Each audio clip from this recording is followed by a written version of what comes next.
atualizações no Vasco, mais uma vez, não são positivas, tem a ver com penhora de ações da SAF. Para completar, as últimas do mercado, bastidores, finanças, muito mais. Fala aí pessoal, sou Jorge Nicola, bem-vindos a mais um vídeo do canal, sempre bom ter vocês por aqui, sem perder tempo, só pedir para deixar like, se inscrever no canal e ativar as notificações. Bora começar o vídeo, bora de informação curiosa. Rony foi relacionado pelo Palmeiras para a partida contra o Água Santa, jogo disputado nesse final de semana. O Palmeiras precisando vencer e, mais do que isso, melhorar seu ataque. Essa mudança na postura de Abel Ferreira talvez tenha respeito à dificuldade do Palmeiras em fazer gols. O time criou inúmeras oportunidades no clássico contra o Corinthians, mas terminou no empate 1-1, com requintes de crueldade. Aqui no final da partida, o Abel colocou o Benedetti em campo, zagueiro, para atuar como centroavante. Tudo porque, na oportunidade, o Rony entendia, ou melhor, o Abel entendia não ter nenhuma opção para a função de centroavante. Flaco Lopes e Rony não foram nem para o banco de reservas por opção da diretoria. No caso do Rony, para forçá-lo a sair. No caso do Flaco Lopes, uma opção da comissão técnica. Importante contar que as tratativas do Rony com o Atlético Mineiro e Santos continuam. Não é porque ele foi relacionado para a partida que os negócios estão desfeitos. Mas ainda não há um acordo do Rony, nem com o Galo, nem com o Peixe. O atacante segue pedindo R$1,5 milhão por mês, entre salário, direitos de imagem e luvas, para se mudar para um novo clube com a camisa alviverde. Rony tem direito a R$1,50 milhão mensais. A pergunta que eu quero deixar para você é: Rony volta contra o Água Santa, um dos piores times do campeonato, marca 2 gols. E aí? Continua se procurando um clube para ele ou reintegra seu Rony de forma definitiva e abre-se mão da contratação de um atacante? Esse retorno do Rony também passa pela insatisfação do técnico Abel Ferreira com a demora alviverde na contratação de atletas. Preciso falar agora sobre o Vasco. Não tem um dia sem notícia ruim para o torcedor Cruz Maltino. A última delas diz respeito à justiça, que penhorou 10% das ações da SAF do Vasco, criando uma jurisprudência extremamente perigosa. A treta diz respeito a um escritório de advocacia que prestou serviços na campanha do ex-presidente Jorge Salgado na eleição de 2020. Esse escritório de advocacia também garante que trabalhava para a 777 e cobra uma dívida de R$3,5 milhões. Dívida cobrada do Vasco.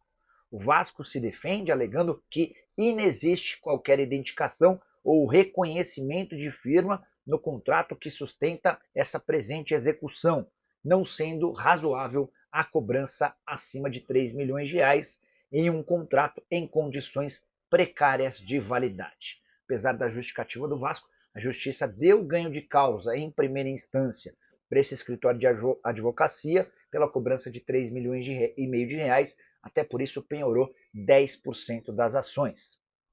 Por que eu falei que cria-se uma jurisprudência importante e perigosa? Porque a partir de agora, todo mundo para quem o Vasco deve certamente vai exigir percentuais da SAF do clube, o que torna a venda para o investidor ainda mais perigosa, preocupante e talvez até difícil de acontecer. Imagina que você é o Evangelos Marinakis, um magnata grego que considera, discute a compra do clube e você fica a todo momento sendo informado de ações na justiça de ex-parceiros do Vasco que lhe garantem percentuais. Enfim, não achei a notícia boa, pelo contrário, extremamente negativa. Fala sobre as novidades do Vascão. O Vasco está insistindo demais na contratação do Brian Rodrigues, tá? A última oferta foi feita de mais de $6 milhões, a terceira e a última. O Vasco está assegurando que não fará uma nova proposta, tá? Foi a última. E aí, só para lembrar que o Brian quer jogar no Vasco. Entre Vasco e Brian tá tudo fechado. Agora falta a parte mais importante, que é um acordo. Tutu é o irmão mais velho, mamãe, papai. Agora falta o acordo entre o Vasco e o América. Se o América não aceitar essa proposta de $6 milhões, aí o Vasco vai buscar um outro atacante de lado. Detalhe, o Vasco busca 2 pontas, tá? Bom, o Nenê já vai agora, ele quando vem aqui, dá aquela olhadinha e tal, faz uma gracinha. Ah, pessoal, deixa eu só explicar para vocês como é que vai funcionar essa história da Globo, tá? Isso é uma coisa legal de contar para vocês. O GE trouxe a notícia de que a Globo assinou com a LFU. Aí você fala, mas espera aí, Nicola, a Globo não tinha fechado com a Libra? Sim, ela fechou com a Libra e com a LFU. Em resumo, o que você precisa entender sobre os direitos de transmissão do Campeonato Brasileiro desse ano. Em resumo, a Globo vai ter 9 dos 10 jogos por rodada, tá? Você sabe que o Campeonato Brasileiro tem 10 jogos por rodada, 90% das partidas do Campeonato Brasileiro terão exibição da Globo, ou do Sport TV, ou do Pay-Per-View. O único jogo por rodada que não será exibido por um dos produtos da Globo será o jogo do Amazon Prime Video. A Amazon Prime comprou com exclusividade, então o jogo que passar no Amazon Prime Video vai passar apenas por lá. Só para explicar que a Amazon Prime fechou inclusive com Galvão Bueno, enfim, vai fazer uma cobertura bastante intensa e grande. Nicola, mas e o jogo que vai passar na Record e na Cazé TV, um jogo por TV aberta por rodada? Esse é o ponto. Esse jogo será exibido em pay-per-view pela TV Globo, tá? Então não passa na TV aberta da Globo, mas passa no pay-per-view. Tem uma notícia bem boa para você, serão 2 jogos em TV aberta por rodada, além do jogo da Globo, um jogo da Record, tá? Então, no final das contas, sei que muita gente não gosta da Globo, muita gente fala mal da Globo, eu acho que dessa forma acabou ficando bom, especialmente para quem não gosta de ficar pagando um monte de pay-per-view, um monte de produto. Eu vou ter que assinar na Amazon, vou ter que assinar naquele outro.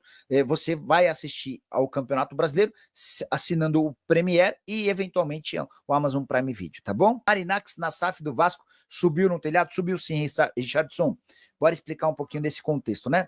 Desde o princípio está muito claro que ou o Marinacks fechava com o Vasco ou fechava com o São Paulo. A negociação mais antiga é com o São Paulo. O Vasco entra bem depois, meio que de carona também por conta de um engajamento gigante do torcedor cruzmaltino. O filho do Marinacks adorou a ideia de, se dependesse do filho do Marinacks, o Miltiades Marinacks, o acordo seria com o Vasco. O Miltiades, apaixonado pelo Rio de Janeiro, queria morar no Rio e queria que o pai comprasse o Vasco para que ele assumisse o clube, tá?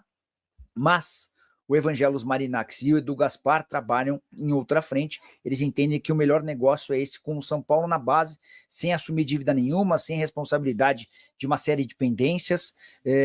A grande novidade da semana é de que o Evangelos Marinacks já está em busca de um escritório de advocacia em São Paulo. Ele está cotando os principais escritórios de advocacia para que ele possa contratar esse escritório, e esse escritório vai cuidar de toda a documentação que está sendo redigida para o contrato entre São Paulo e Evangelos Marinacks, tá? Torcedor vascaíno, a situação para a nova SAF do Vasco só se torna mais complicada ainda com essas situações na justiça que a 777 vem tentando recuperar, né, suas ações, e vai botando mais lenha na fogueira para uma venda na SAF do Vasco, né, para essa nova SAF. Agora aí surge essa possibilidade de penhora aí de 10%, né, das ações, e torna complicado, né? Porque aí você olha, o Marinacks já estava com notícias aí, né, de que estava muito assustado com todos os problemas envolvidos no Vasco da Gama, e surge mais esse aí, agora que irá ter uma penhora de 10%, né, das ações da SAF. É uma coisa que deixa espantado qualquer um investidor que fosse querer comprar o Vasco, vai demorar mais ainda as negociações. A situação só vai ficando complicada. E o Vasco, com problemas de finanças, né? O Vasco tem um problema financeiro muito grande, e até aí a gente tem visto a dificuldade para conseguir disputar, para contratar jogadores, principalmente para o seu ataque. O Vasco teve alguns jogadores aí especulados, não conseguiu fechar por falta de dinheiro, por falta de uma estrutura geral, né? O Vasco está numa situação muito complicada, e com essas situações de justiça, SAF, só vai complicando mais ainda, né? Porque quem é que vai querer pegar um clube que está em meio à turbulência? Ninguém vai querer assumir essa bronca, né? Então a situação vai ficando complicada. Eu espero que o Pedrinho tenha muito pulso firme e coragem para poder reerguer o Vasco e que dê tudo certo. Deixe sua opinião nos comentários, não esqueça de deixar o like no vídeo, se inscrever no canal e ativar o sininho de notificações.